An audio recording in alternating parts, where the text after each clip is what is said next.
Bienvenue sur Africa 24 dans cette nouvelle édition du Morning News, sommaire de l'actualité.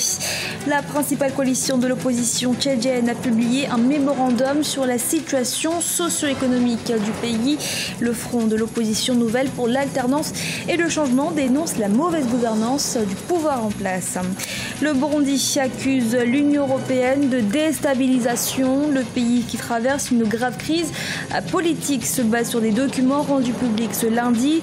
L'Union européenne, pour sa part, dément ces accusations. Et portrait en fin d'édition du couple d'artistes kenyans Tani et Rahab. Ils sont des ambassadeurs de la culture kenyane. Au Tchad, le Front de l'opposition nouvelle pour l'alternance et le changement, la principale coalition de l'opposition, a publié mardi un mémorandum sur la situation socio-économique du pays à travers 26 pages subdivisées en 3 chapitres. L'opposition dénonce la mauvaise gouvernance du pouvoir en place, un document qualifié de spéculation politique par la majorité présidentielle. Reportage de Mamat Ramadan est commenté par Siamlo Victoria Sedji.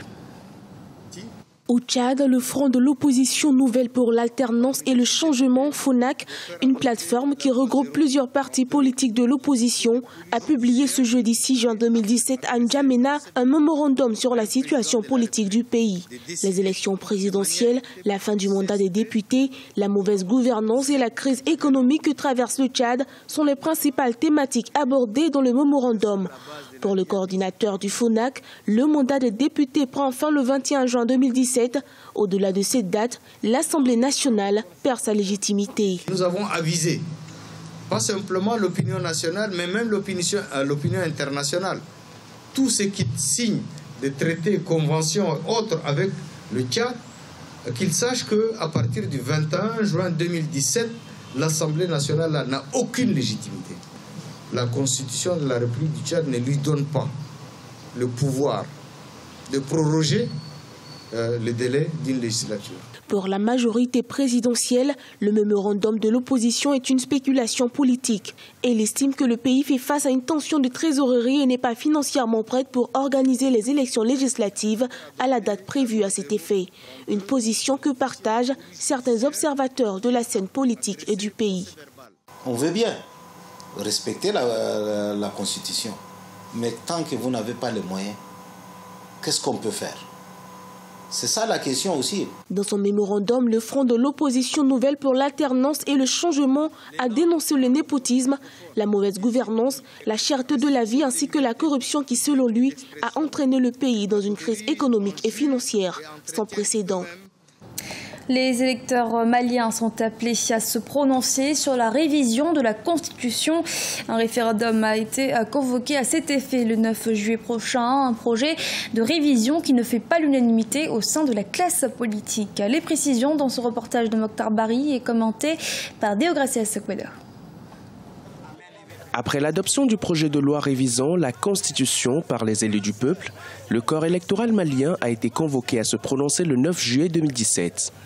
Des organisations de la société civile hostiles au projet ont donné de la voix à travers une marche qui a tourné court, faute d'autorisation de la part de la gouverneure de Bamako. Après un accrochage avec la police qui a dispersé les manifestants, les jeunes se sont repliés sur la bourse du travail.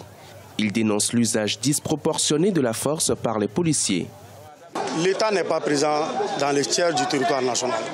Donc vouloir organiser un référendum sur toute l'étendue du territoire national est impossible. Vu le fait que l'État ne peut même pas mis sur pied à côté de Bamako, juste à Ségou, à plus forte raison d'aller à Gao ou à Kidal. Donc impossible d'organiser les référendums dans un contexte pareil. Nous pensons que c'est une violation grave des principes de notre Constitution qui dit que la manifestation est un droit. Et on a le droit de manifester pacifiquement. Cette marche a pour seul but de donner notre avis sur la révision constitutionnelle. On n'est pas des putschistes, on n'est pas des sauvages, on ne va rien saccager, on va s'attaquer à rien, on va faire une marche pacifique pour dire non. Mais malheureusement, l'État vient de montrer encore qu'on est dans un État policier. Si les manifestants voient en cette révision des velléités d'un pouvoir personnalisé, les élus de la majorité, eux, se veulent rassurants sur le bien fondé du projet. L'initiateur de ce projet de loi, que le président de la République n'a pas d'autre agenda que le Mali. Donc, en soumettant le projet de loi à l'Assemblée nationale, il veut renforcer il veut renforcer la démocratie, il veut aussi stabiliser le pays. Donc, parce que quand j'ai regardé le projet de loi, ce n'est pas le problème des mandats, ni la laïcité, ni l'intégrité du territoire, ni autre chose. Je pense aujourd'hui que les fondamentaux restent. L'opposition qui a rejeté le projet de loi se réunissait au même moment. La campagne pour le référendum débute le 23 juin et s'achève le 7 juillet à minuit. Au Burundi, les autorités accusent l'Union européenne de venir en aide à des activistes burundais des droits de l'homme. Objectif déstabiliser le régime du président Pierre Nkurunziza. Selon le communiqué publié par le pouvoir de Bujumbura, l'Union européenne a dénoncé ce mercredi 7 juin de fausses accusations. Un sujet de la rédaction.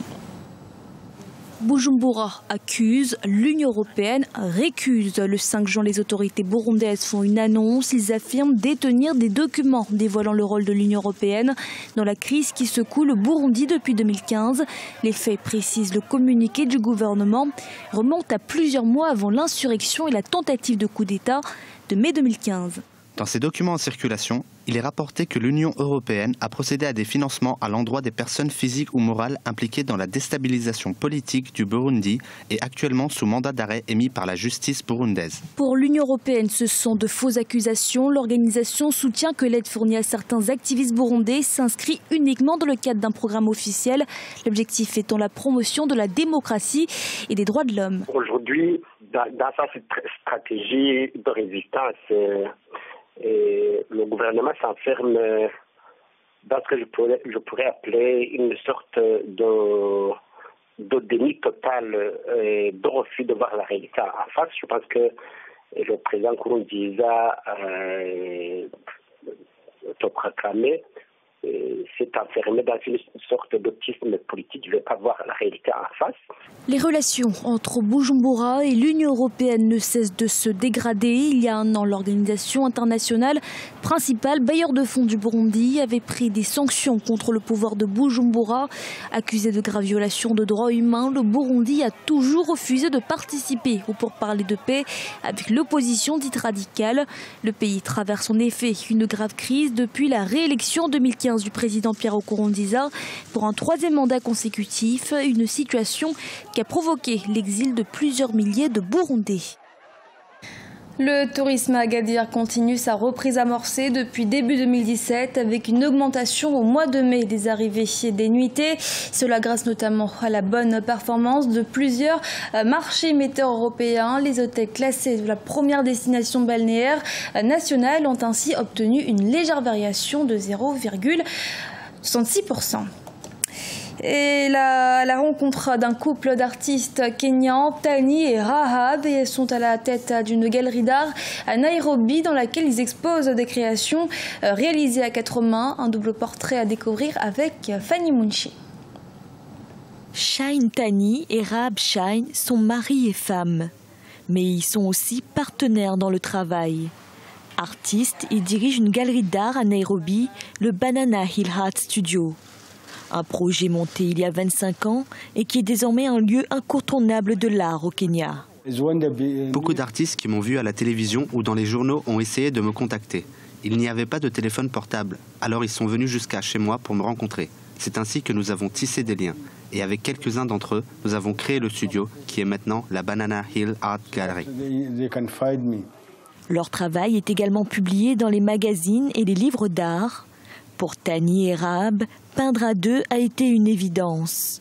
De leur propre aveu, cette collaboration a été un véritable enrichissement pour leur mariage.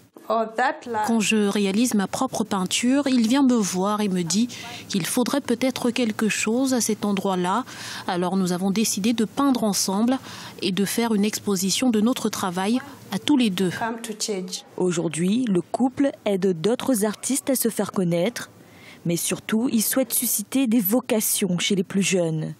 La galerie propose d'ailleurs des cours de peinture et de dessin, cours que Tani et Rahab souhaitent étendre aux écoles et orphelinats du pays. Ce journal a été réalisé par l'ensemble de la rédaction. Merci de votre fidélité. Restez sur Africa 24 pour un nouveau rendez-vous de l'actualité.